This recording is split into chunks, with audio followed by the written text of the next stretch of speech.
우리 하나님 말씀 보겠습니다. 로마서 1장입니다.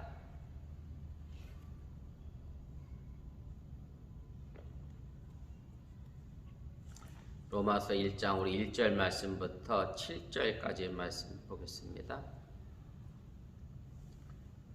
우리 한 절씩 교독하시고 우리 7절은 함께 읽도록 하겠습니다. 예수 그리스도의 종 바울은 사도로 부르심을 받아 하나님의 복음을 위하여 택장함을 입었으니 이 복음은 하나님이 선지자들을 통하여 그의 아들에 관하여 성경에 미리 약속하신 것이라.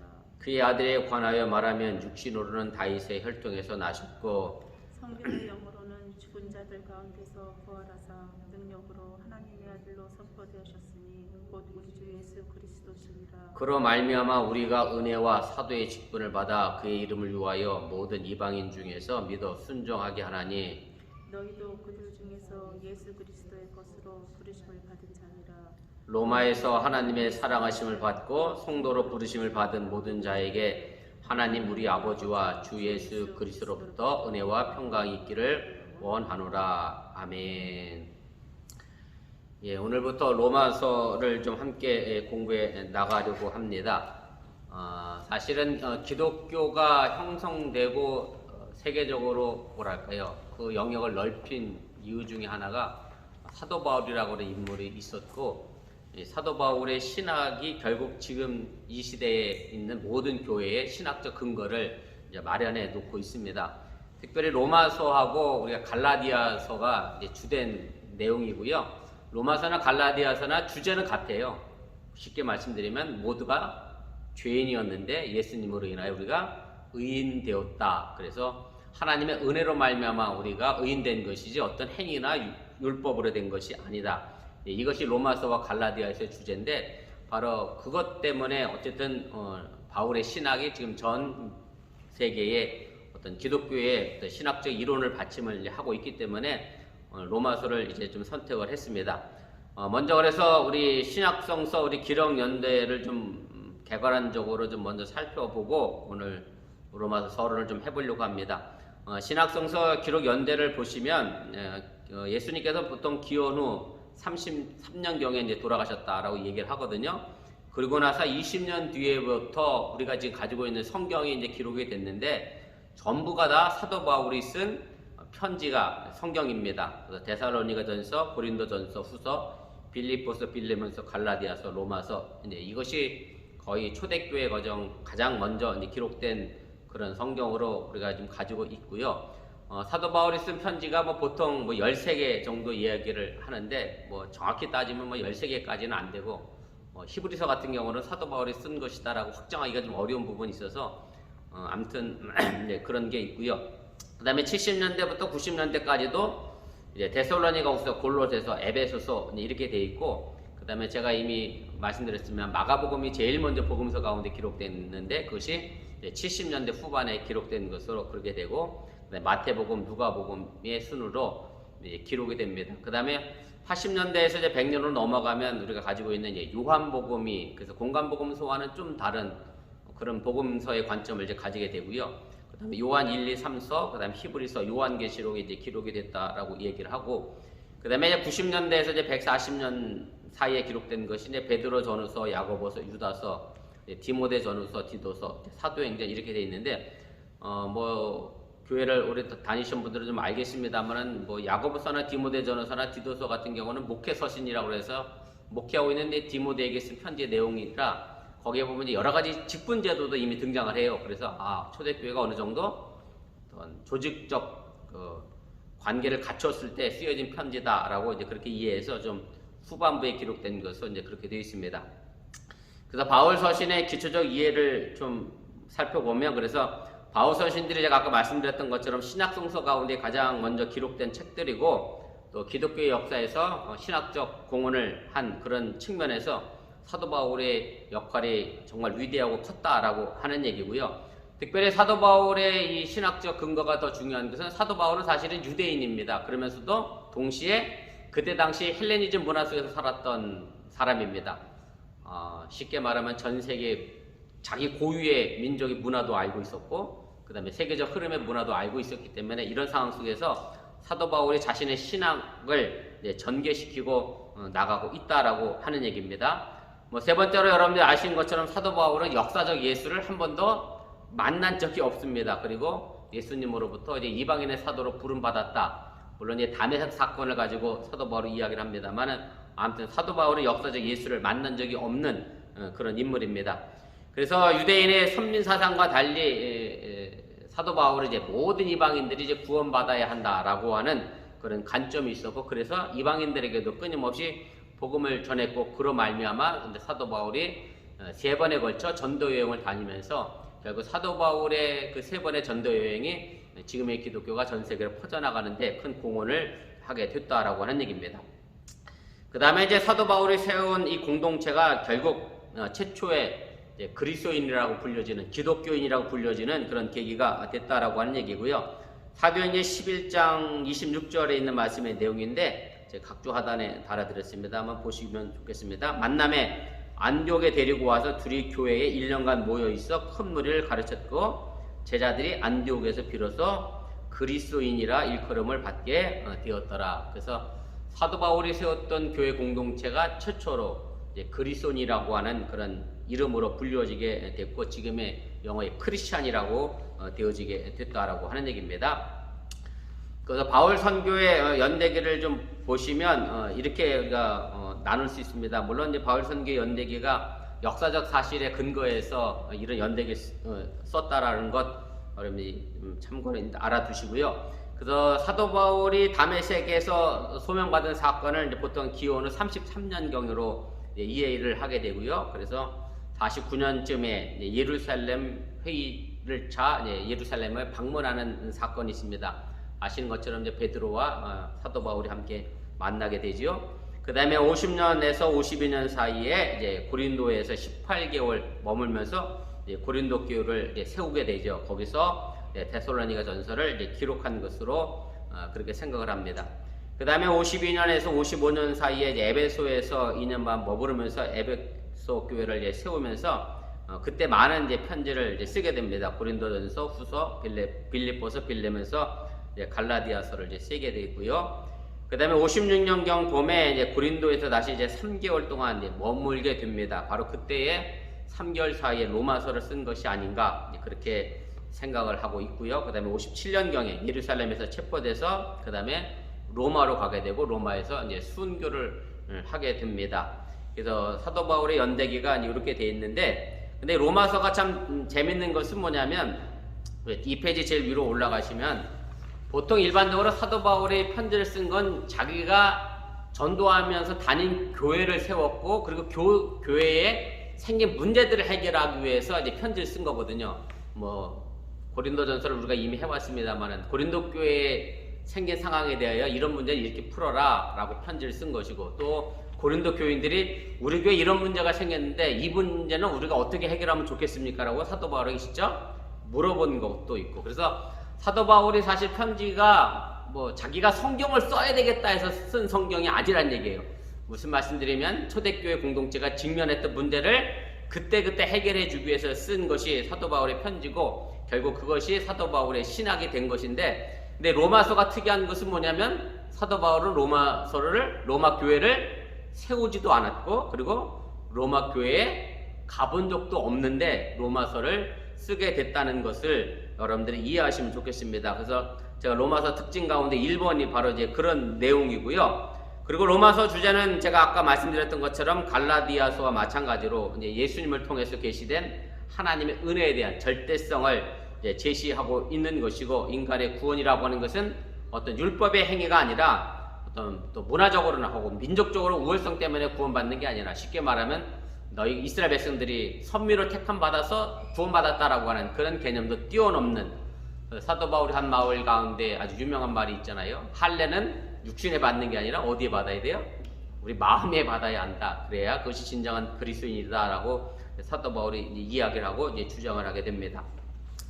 4번입니다. 그래서 제가 아까 말씀드렸던 것처럼 로마서가 어떤 자신의 신학적 목적을 가지고, 그래 내가 이런 목적을 가지고 성경을 써야 되겠다 해서 쓴 것이 아니라, 로마 교회도 사도 바울에게 들려진 문제가 있었기 때문에 그 문제를 해결하기 위하여 로마서를 기록하게 됐다라고 하는 것을 여러분들이 이해하시면 좋겠고요. 그래서 물론 로마서가 전반적으로는 전체적으로 보면 전반부 11장까지는 어떤 신학적 논리를 이야기하고 있고 12장 이후에는 그럼 예수 믿는 사람으로서 우리가 어떤 생활을 해야 되느냐 윤리적인 관점으로 이렇게 구분돼서 썼습니다만은 그렇다고 해서 사도 바울의 전체적인 신학이 다 로마서에 기재된 것은 아니라고 하는 얘기고 제가 그 5번 그 후반부에 보면 그래서 로마서에 나오지 않는 것이 있습니다. 교회가 어떤 것이냐, 그 다음에 성례전, 성례전 같은 경우는 고린도전서에 이미 잘 나와 있죠. 그 다음에 육체의 부활도 고린도전서 15장에 나와 있고, 그 다음에 종말론 이런 부분들은 이제 나와 있지 않습니다. 오직 믿음으로 의롭게 된다라고는 사상만 나와 있기 때문에 로마서가 사도 바울의 신학의 전부다라고 이야기하기 어려운 부분이 있다라고 하는 얘기입니다.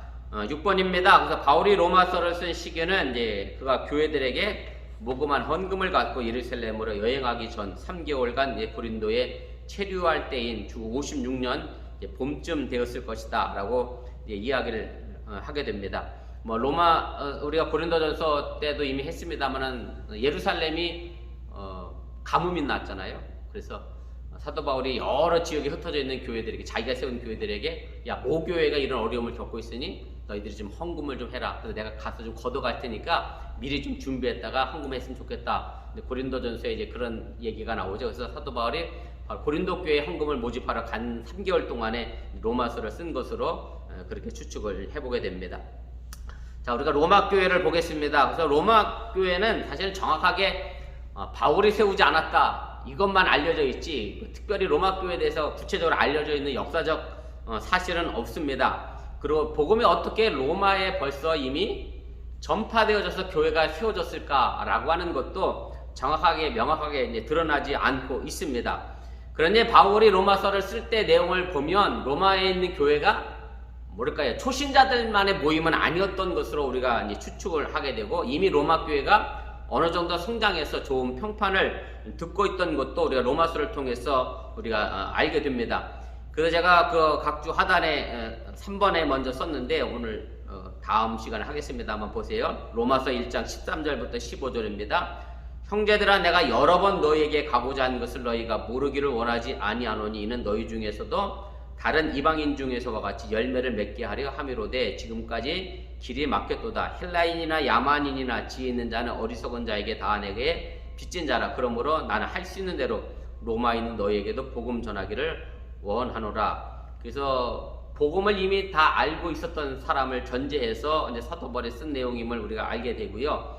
그 다음에 로마서 1장 8절에도 보면 먼저 내가 예수 그리스도로 말미암아 너희 모든 사람에 관하여 내 하나님께 감사함은 너희 믿음이 온 세상에 전파됩니다. 그래서 이미 로마 교회가 어느 정도 성장해서 좋은 소식을 전하는 그런 교회가 됐고, 사도 바울도 그 좋은 소식을 들음으로 해서 하나님께 감사했다라고 이야기를 하게 됩니다. 자, 그러면 3페이지입니다. 3페이지 제일 꼭대기로 가겠습니다. 그러면 로마에 어떻게 복음이 들어가게 됐을까라고 하는 것을 우리가 생각해 보면 예루살렘의 오순절 사건을 가지고 그때 복음을 들은 사람이 로마에 가서 복음을 듣고 교회를 세운 것이 아닌가 그렇게 추측을 합니다. 오순절 사건이라고 하는 것이 사도행전 2장 10절에 나와 있죠. 예수님의 제자들이 예수님께 승천하시고 나서 오순절날 성령을 받고 나서 이제 설교를 하게 되는데, 그 설교를 들은 사람 가운데 어떤 사람들이 있었느냐라고 하는 내용인데 각주 5번입니다. 부르기아, 밤빌리아, 애국가 및 구레네에 가까운 리비아 여러 지방에 사는 사람들과 로마로부터 온 나그네 곧 유대인과 이렇게 돼 있어요. 그래서 로마에 있던 유대인들이 6월절을 맞이해서 예루살렘 성전에 순례차 왔다가 오순절 성령 체험하는 제자들로부터 하나님의 복음을 듣게 됐고, 그 복음을 들은 로마에 있던 유대인들이 다시 로마로 돌아가서 교회를 세운 것으로 이제 추측을 하게 됩니다. 그 다음에 또 세계적 흐름 속에서 유대인들이 사실은 로마에 의하여 멸망하고 망했잖아요. 그래갖고 어떻게 됐느냐면 그때부터 유대인들이 흩어지게 됩니다. 일종의 우리가 그걸 영어로 얘기하면 디아스포라라고 얘기하고 흩어진 유대인들이라고 얘기하는데, 결국 유대인들이 그때 당시 전 세계로 퍼졌고 미국에도 상당한 수의 유대인들이 있습니다만은, 그러고 나서 1945년도에 이제 팔레스틴도 이제 독립해서 이스라엘이라는 나라를 그때 이제 세우게 되는데, 그래서 흩어져 있던 유대인들, 쉽게 말씀드리면 좀 이민자죠. 이민자가 로마에 있었고 그 유대인들이 그래서 로마에 교회를 세운 것이 아닌가. 이게 저희는 이민교회에 있는 사람들은 충분히 이거 이해가 되는 거예요. 무슨 얘기냐면 한국에 있는 목사님들이 미국에 가서 복음을 전했어요. 처음에 이민교회 생길 때 안 했거든요. 그런데 복음을 가지고 있던 이민자들이 미국에 와 살면서 우리에게도 뭐가 필요하겠구나, 교회가 있어야 되겠구나. 그래서 교회를 세우고 그리고 나서 목사님을 청하고 이런 식으로서 이민교회가 생겨나게 됐거든요. 그러니까 마찬가지인 거죠. 로마에도 그렇게 스스로 복음을 먼저 들은 사람들이 자생적으로 교회가 이제 만들어지게 됐고, 그래서 로마에도 이제 복음이 들어가 로마 교회가 설립된 것으로 그렇게 생각을 하게 됩니다. 자, 그럼 세 번째입니다. 서신의 지필 동기와 그럼 목적이 도대체 무엇이냐, 왜 로마서를 썼느냐라고 하는 얘기인데, 서신을 우리가 보게 되면 이제 고린도 서신들은 마찬가지고 갈라디아에서도 그렇습니다만은 고린도 교회도 사실은 사도 바울의 사도를 의심했던 적대자들이 있었습니다. 그 다음에 갈라디아 교회도 사도 바울의 사도권을 의심했던 적대자들이 있었습니다. 그래서 사실은 자신의 사도권을 방어하기 위하여 쓴 편지의 내용입니다. 사도 바울이 사도로서의 약점을 가지고 있는 이유가 뭐냐면, 제가 아까도 말씀드렸습니다만 사도 바울은 누굴 못 만났어요? 예수님을 만난 적이 없습니다. 그래서 예수님의 제자들만 사도로 인정받았었는데 바울이라고 하는 사람이 뜬금없이 나도 예수님의 사도다 이렇게 나오니까 사도 바울이 약간 이상한 이단 아니냐 이런 식의 시각으로 바라봤고, 그러다 보니 고린도전서와 이제 갈라디아에서는 자신의 사도권을 변호하기 위하여 적대자들을 향하여 쓴 그런 신학적 논쟁을 우리가 보게 되는데, 근데 로마서를 보면 이제 그런 논쟁은 없습니다. 다만 어떤 내용들이 있느냐면 이런 얘기가 있어요. 2번입니다. 이 유대인과 이방인, 그 다음에 유대인과 헬라인, 그 다음에 이스라엘과 이방인, 그 다음에 할례자와 무할례자, 이렇게 서로 상반되는 개념의 단어가 다른 어떤 바울 서신보다 굉장히 많이 등장을 하게 됩니다. 그래서 우리가 이것을 가지고 추측한 것은 뭐냐면, 로마 교회 안에 공동체 구성원들이 어떻게 되었는지를 이제 생각해 볼 수가 있습니다. 제가 아까도 얘기했지만 유대인들이 먼저 모여 교회를 세웠는데 그렇다고 해서 그 교회에 유대인만 있었겠어요? 로마에서 복음을 믿었던 이방인들도 교회의 자리를 잡게 됐고, 왜 두 집단이 모이면 서로 권력을 가지고 싸워야 하는지는 잘 모르겠습니다. 아무튼 이제 그런 관계성 속에서 로마 교회가 유대인들 그리스도인들과 그 다음에 이방인계 그리스도인들 간에 서로 약간의 알력 같은 것이 생겨나게 됐고, 그래서 사도 바울이 이제 그 문제를 해결하기 위하여 교회가 온전히 하나 되기 위하여 이제 힘쓸 것을 얘기하면서 이제 이 편지를 이제 쓰게 됩니다. 그래서 우리가 앞으로 해나가겠습니다만은 그래서 잘났다고 하는 유대인들을 향하여 사도 바울이 이렇게 얘기해요.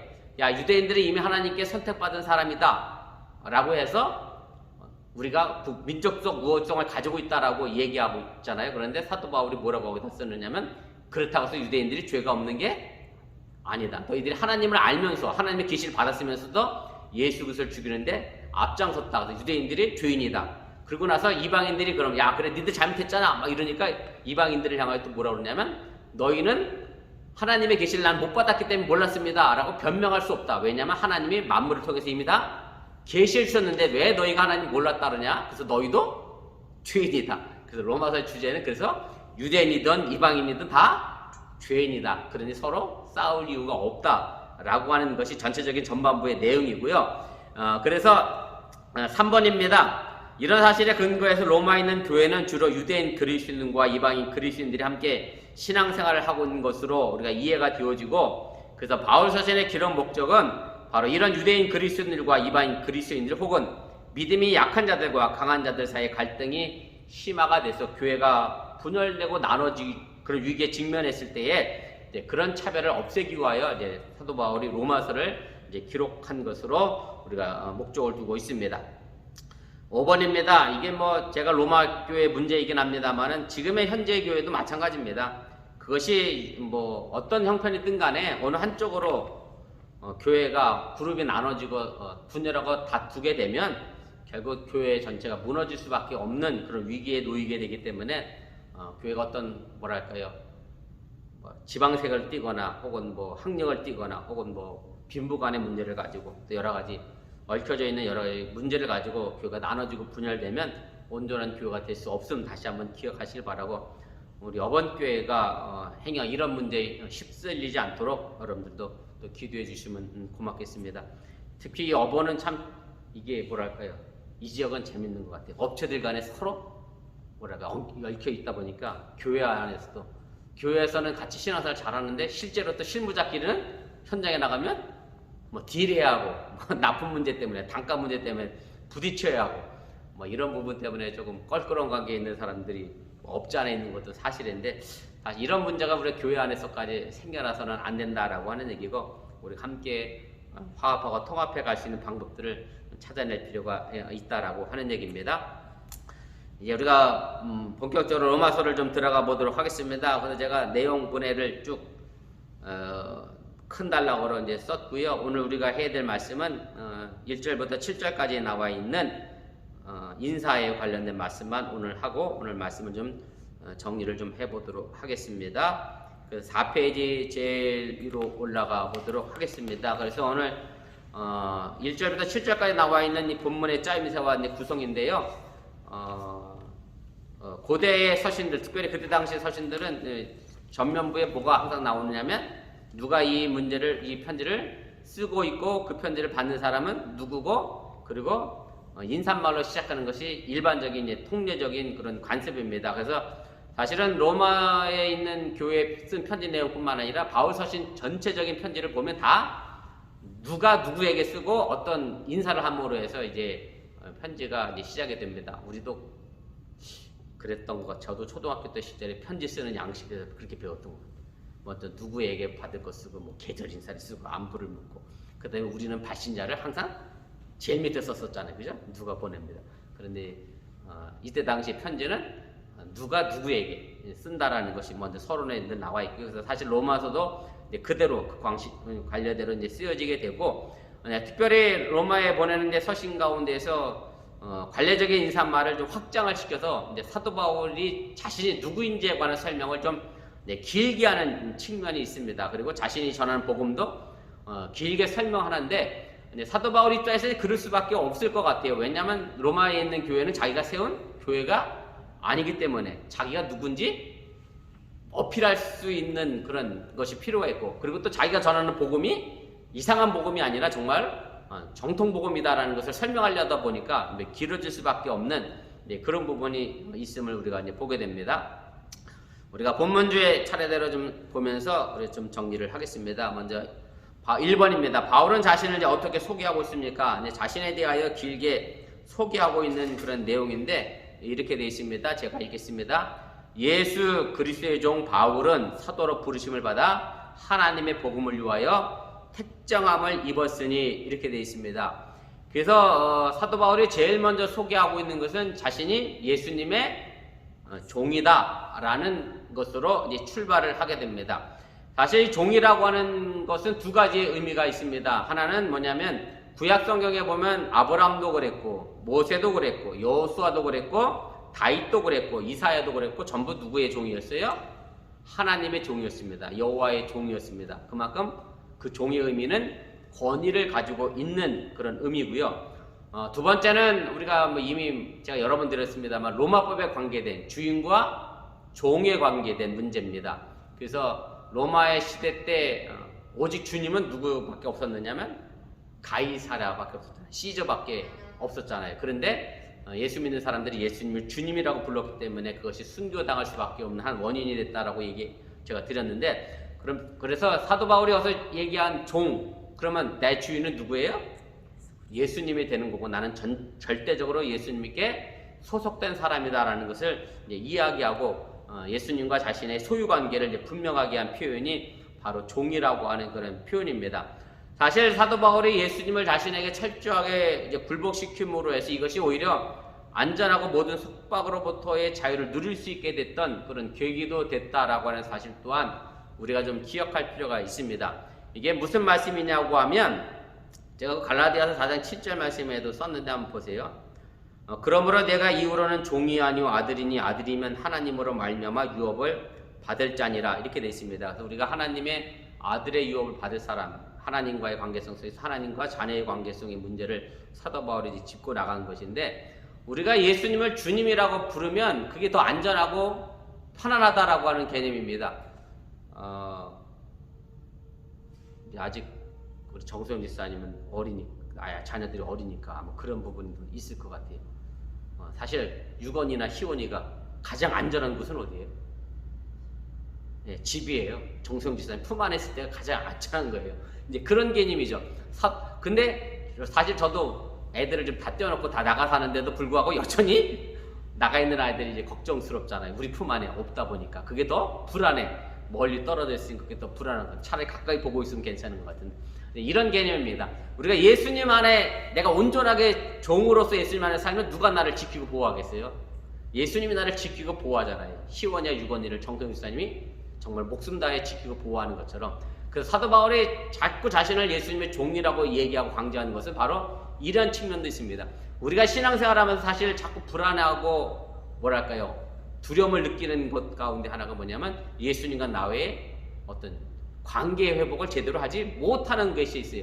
예수님이 나를 끝까지 지켜주시고 생명 걸고 지켜주신다라고 우리가 생각하면 내가 예수님의 온전한 종이라고 생각한다면 그런 불안과 두려움을 충분히 이길 수 있는데 자꾸 그 예수님과의 나와의 관계가 제대로 인식이 안 되니까 무서워하고 두렵고 그런 마음을 가질 수밖에 없다라고 하는 얘기고 그래서 사도 바울은 어디서든지 자신이 항상 예수님 안에 그래서 사도 바울의 신학적 용어 가운데 in Christ라고 하는 단어를 사용하기도 그거 갖고도 논문을 많이 쓰는 사람이 있는데 예수님 안에 있는 것의 의미가 뭐냐 우리가 이 부분을 좀 생각해 보시고 예수님과의 주종의 관계를 확실히 다시 한번 정립해 나가서 예수님으로부터 안전과 마음껏 자유를 누릴 수 있기를 주님의 이름으로 간절히 축원을 드립니다. 4번입니다. 그 다음에 사도라고 하는 그런 이름으로 자신을 또 소개를 하게 되죠. 사도는 선교 사역을 위하여 보낸 대리인 혹은 대사를 지칭하게 되는 거고 일반적으로 예수님의 12제자에게만 사도의 칭호가 붙어 있었고 특별한 권위가 있었는데 바울은 자신이 예수님을 직접 만나지도 못했고 예수님의 제자가 되지 못한 부분이 있기 때문에 자신가 사도로서의 약점이 있는 것이 분명 사실입니다. 그래서 사도 바울의 편지 제일 앞부분에는 항상 뭐가 나오냐면 예수님의 종이고 사도된 바울이라고 하는 사도를 굉장히 강조를 하게 됩니다.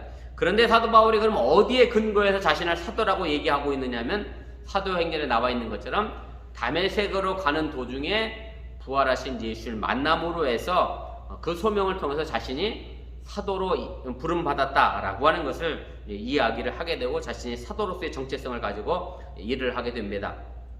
그 다음에 특정함을 입었다라는 말로 마지막을 설명하게 되는데 거룩한 목적을 위해 선택되었다라고 하는 구약 성경의 개념이고요. 그래서 사도 바울은 복음을 위해서 자신이 특별히 선택되어졌고 특별히 누구를 위하여 이방인들에게 복음을 전한 사도로 하나님께서 자신을 선택했다라고 믿고 그래서 이방인들을 향하여 끊임없이 복음을 전했고 자신을 그렇게 로마에 있는 성도들에게 소개를 하고 있습니다. 자, 2번입니다. 바울은 로마에 있는 교회 혹은 회중들을 어떻게 이해하고 있습니까? 7절 말씀으로 이제 쭉 건너뛰겠습니다. 로마에 있는 교인들에게 쓰는 편지니까 로마에서 하나님의 사랑하심을 받고 성도로 부르심을 받은 모든 자에게 하나님 우리 아버지와 주 예수 그리스도로부터 은혜와 평강이 있기를 원하노라. 그래서 로마에 있는 교인들을 어떻게 이해했느냐면 5페이지 제일 위입니다. 제일 먼저는 하나님의 사랑하심을 입은 자라고 되어 있고 사실 이것은 아까 사도 바울이 얘기했던 것처럼 선택받았다라고 하는 개념과도 같은 의미고 그래서 로마에 있는 교인들이 분명 하나님의 부르심을 받은 사람들이다 라고 하는 것을 이제 이야기를 하게 됩니다. 그 다음에 이제 성도라고 하는 이 표현인데요. 지금도 우리가 쓰고 있습니다만은 그냥 한문으로 풀이하면 거룩한 무리들이라고 하는 그런 의미입니다만은 말 그대로 거룩하게 분리되고 성별될 사람들이다 라고 하는 그런 의미고 교회 공동체가 세상과 구별되고 분리됐다라고 하는 그런 의미를 가지고 있습니다. 그래서 제가 이제 거룩하게 성별될 사람들이라고 하는 이 개념 때문에 제가 이것도 여러 번 말씀을 드렸습니다만은 나는 그렇게 온전하게 거룩하고 성별된 것도 같지 않은데 성도로 부름받기가 참 민망스럽다. 가끔 이렇게 생각하시는 분들도 계신데 사실은 히랍의 거룩하다라고 하는 개념은 뭐냐면 죄와 분리되는 것 가지고 거룩하다는 말로 설명을 합니다. 그래서 아무튼 우리는 세상과 자꾸 분리되려고 하고 죄와 분리되려고 애쓰고 노력하는 사람들이기 때문에 그렇게 우리가 성도인 거지, 내가 정말로 완벽하게 뭐 테레사 수녀처럼 뭐 이렇게 성인이기 때문에 성도의 개념이 아니라는 거, 그런 측면에서 오해 없으시기를 바라고, 그래서 우리는 어쨌든 죄와 자꾸 분리되려고 하는 그런 애씀의 공동체들임을 여러분들이 기억하시기를 바랍니다. 3번입니다. 바울은 자신의 메시지를 하나님의 복음으로 규정하고 있습니다. 이 복음은 무엇입니까? 오늘 2절부터 4절까지의 말씀인데 쭉 읽고 제가 이어 설명하겠습니다. 이 복음은 하나님의 선지자들을 통하여 그의 아들에 관하여 성경에 미리 약속하신 것이라. 그의 아들에 관하여 말하면 육신으로는 다윗의 혈통에서 나셨고 성결의 영으로는 죽은 자들 가운데서 부활하사 능력으로 하나님의 아들로 선포되셨으니 곧 우리 주 예수 그리스도시니라. 그로 말미암아 우리가 은혜와 사도의 직분을 받아 그의 이름을 위하여 모든 이방인 중에서 믿어 순종하게 하나니, 이렇게 설명을 합니다. 사도 바울에게 있어서 복음은 사실은 마찬가지입니다. 지금의 복음도 마찬가지입니다만은 복음의 가장 핵심은 뭐냐면, 기쁜 소식은 예수 그리스도 그 자체가 바로 복음입니다. 사도 바울은 바로 그 예수 그리스도를 전하는 일에 복음에 초점을 맞췄다라고 하는 얘기고, 지금의 복음도 마찬가지입니다. 예수 그리스도가 가장 중요한 핵심이 복음이라고 하는 것을 여러분들이 기억하시고, 그리고 예수님께서 하나님 안에서 메시아로서 우리에게, 그리스도로서 우리에게 탄생하시고 나타나게 됐다라고 하는 얘기고, 그리고 이 복음이 갑자기 하늘에서 뚝 떨어진 것이 아니라 우리가 이사야 선지자, 여러 아모스 선지자를 통해서 이미 구약 시대부터 하나님께서 예비하시고 준비하신 그런 복음으로 우리에게 다가오신 분이라고 하는 것 여러분들이 기억하시고, 또 요한복음 1장에도 태초부터 함께 계셨던 그 말씀이 육신을 입고 이 땅에 오신 분이 바로 예수님이라고 해서 우연하게 떨어진 존재가 아니라 하나님이 미리 예비하시고 준비하셨던 분이라고 하는 것을 여러분들이 믿으시기를 바랍니다. 그래서 사도 바울이 예수님에 대하여 세 가지로 이야기합니다. 어떻게 나오냐면 이렇게 돼 있어요. 우리 주 예수 그리스도, 이렇게 돼 있거든요. 그래서 이게 다 각자의 의미가 있습니다. 먼저는 예수라고 하는 것은 항상 예수가 먼저 쓰여 있으면 역사적 인물의 예수에 초점을 맞추는 겁니다. 예수님이 역사적으로 존재하지 않았던 사람이 아니다. 역사적으로 존재하는 사람이다. 그래서 사도 바울은 여기서 뭐라고 표현했느냐면, 육신으로는 누구의 자손이에요? 다윗의 혈통으로 이 땅에 분명하게 사람의 몸으로 이 땅에 오셨음에 관하여 인간적 기원에 대하여 얘기하는 것이 바로 예수라고 하는 이름이고, 그 다음에 그리스도라고 하는 단어가 있습니다. 이것은 메시아라고 하는 단어, 구원자라고 하는 그런 의미죠. 그래서 약속하신 대로 다윗의 후손으로 하나님께서 우리에게 보내신 분인데, 성결의 영으로 죽은 자들 가운데서 부활하셔서 우리에게 그리스도로, 메시아로 다가오셨다라고 하는 얘기입니다. 사실 역사적 예수를 강조하게 되면 뭐가 약해질 수밖에 없느냐면, 우리를 구원하신 그리스도가 약해질 수밖에 없습니다. 쉽게 말씀드리면 이런 얘기예요. 사람이 사람을 구원하는 게 과연 가능하겠느냐, 이 얘기예요. 어저께도 우리 집사람한테 혼났어요. 오늘 아침이구나. 제가 교도봉 얘기를 했거든. 교도소 얘기. 무슨 얘기인지 잘 모르니까 설명을 또 해야 되겠구나. 한국에서 왜 경찰이 부실하게 대응했다고 해서 층간소음 때문에 경찰이 현장을 무기 들고 왔다 갔다 한다고 해서 2명의 경찰이 도망가서 현장을. 그래서 결국 해임됐는데, 그래가지고 경찰들이 더 적극적으로 대응해야 되지 않겠느냐, 사격 훈련도 하고 경찰봉을 꺼내서 막 훈련하더라고요. 그래서 제가 그랬어요. 나는 경찰봉이 아니라 뭐 들고 훈련했냐면 교도봉이라고. 교도소는 교도봉이라고 그래요. 이렇게 나무로 된 막대기 하나 차고 다녔거든요. 그 얘기 딱 혼났는데, 근데 내가 또 교도소 얘기 또 해야지. 할 수 없어. 내가 거기서 살았으니까. 교도소에서 근무할 때 만약 이런 얘기를 들으면 웃기다는 얘기에 무슨 얘기냐면, 감옥 안에, 감방 안에, 교도소 안에 죄인들이 여러 명 앉아 있잖아. 그 지들끼리 앉아서 이러는 거지.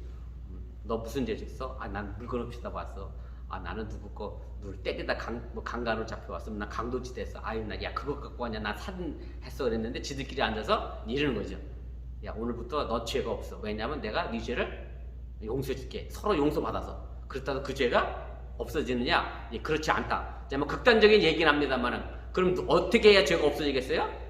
결과적으로는 판사가 이 사람 죄가 없다라고 판결 내려야 죄가 없어지는 거지, 죄인들끼리 앉아서 죄가 없다라고 해봐야 아무 의미 없다라고 하는 얘기고, 제가 왜 이 역사적 예수에 관하여 강조를 하게 되면 마찬가지로 인간인 예수가 인간을 구원할 수 있겠느냐라고 하는 측면에서 문제가 생길 수 있다라고 하는 얘기고, 그쵸? 같은 사람이 다른 사람을 구원해내는 게 어렵다. 그래서 그리스도와 예수는 항상 같이 움직여야 그것이 우리에게 있어서 구원자가 된다라고 하는 것 꼭 기억하시기를 바랍니다.